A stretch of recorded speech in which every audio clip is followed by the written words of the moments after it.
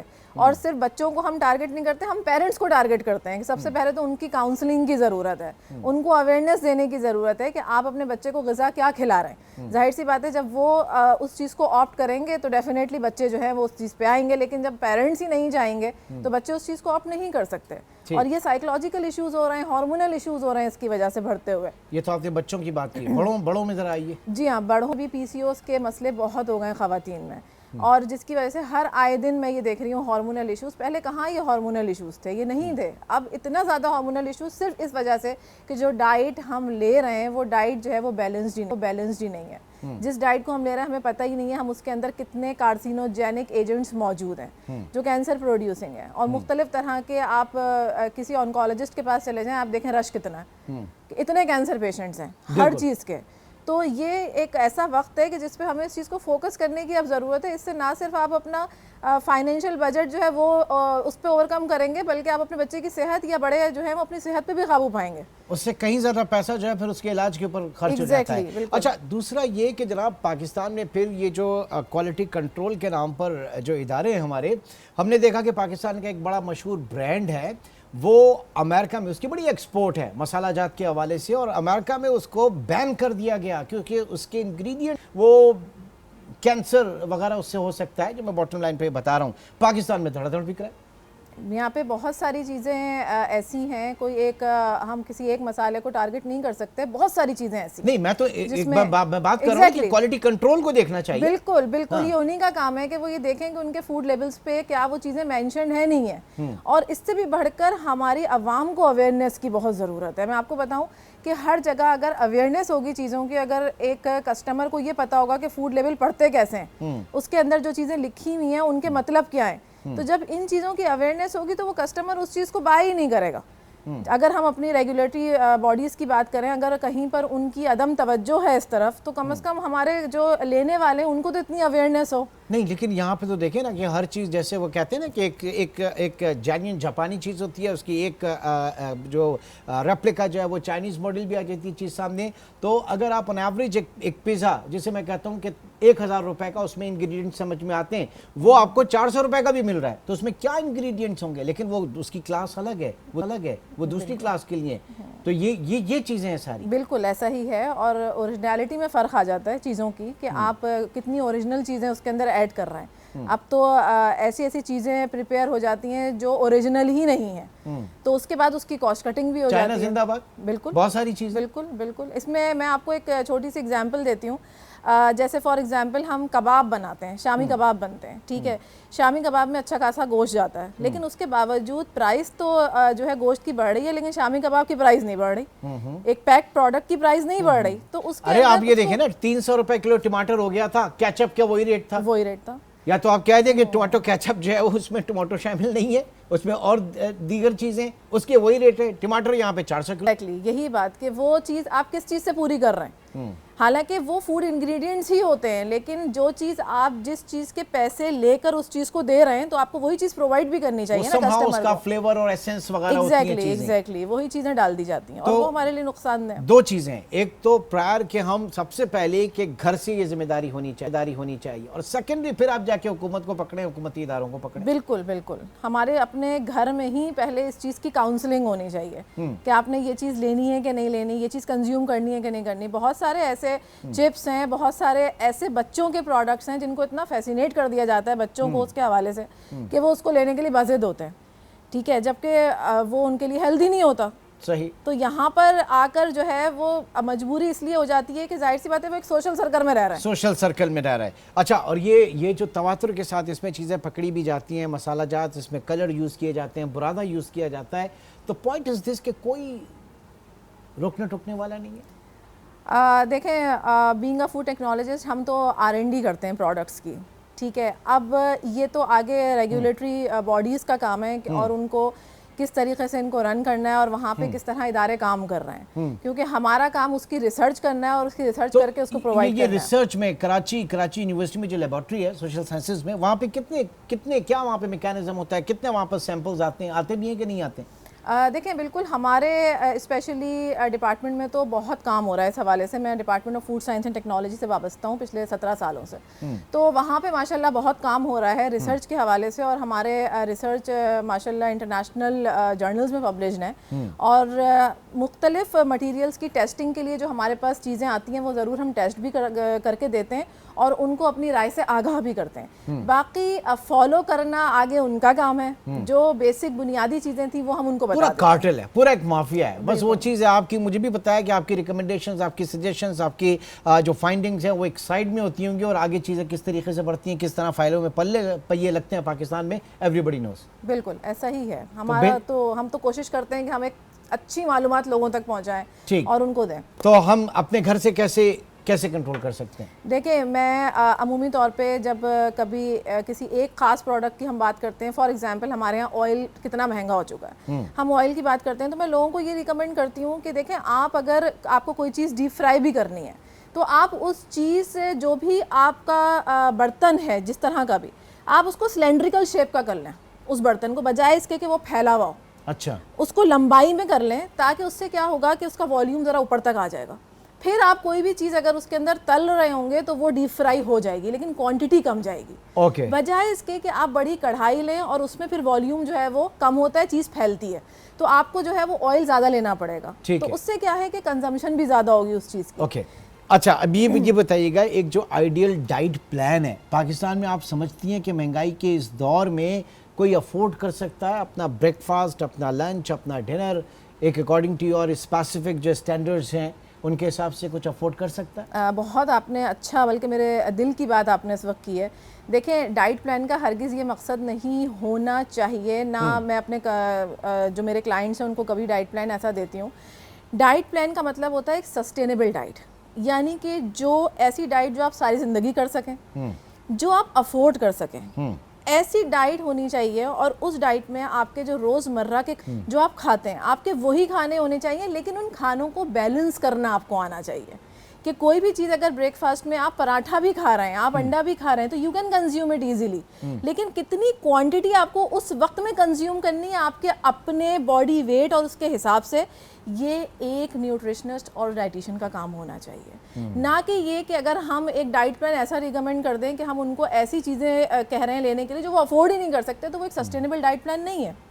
تو وہ تو 4 دن کریں گے، 1 مہینے کریں گے، اس کے بعد کہیں گے ہم تو افورڈ ہی نہیں کر سکتے، تو ہمارے یہاں یہ مت ہے اس حوالے سے۔ ٹھیک ہے جی، بہت بہت شکریہ، بہت شکریہ۔ اس وقت ڈاکٹر زبالہ یاسر ہمارے ساتھ موجود تھیں، اور بات یہ ہے کہ یہ جو ڈسپیرٹی معاشرے میں اس وقت ہم دیکھ رہے ہیں، اس کو ہمیں اپنے رویوں کو تبدیل کرنے کی ضرورت ہے، ماؤں کو اپنی ذمہ داری محسوس کرنے کی ضرورت ہے، کچن کے حوالے سے، ہیلدی فوڈ کے حوالے سے، بچوں کی تربیت کے حوالے سے، اور آف کورس اس کا اثر ان کے بجٹ کے اوپر بھی بہت بہتر پڑے گا، کیونکہ یہ جتنے بھی ریسٹورنٹ وغیرہ ہیں نا، یہاں پہ آپ جب کبھی بھی جائیں یہ ہمیشہ پریفر کرتے ہیں کیش کو، یہ کریڈٹ کارڈ کے اوپر آپ سے پیمنٹ نہیں لیتے، یہ کیش کرتے ہیں، کیونکہ یہ ٹیکس نیٹ سے باہر ہیں، یہ ملک کی اکانومی کے اندر بھی کنٹریبیوٹ نہیں کر رہے، تو ان کو بھی ذرا اس میں تھوڑا سا دیکھنا چاہیے۔ ناظرین آج کے پروگرام کے حوالے سے ہمیں ضرور آگاہ کیجیے گا، انشاءاللہ آپ سے پھر ملاقات ہوگی، اپنا بہت خیال رکھیے گا، اللہ حافظ۔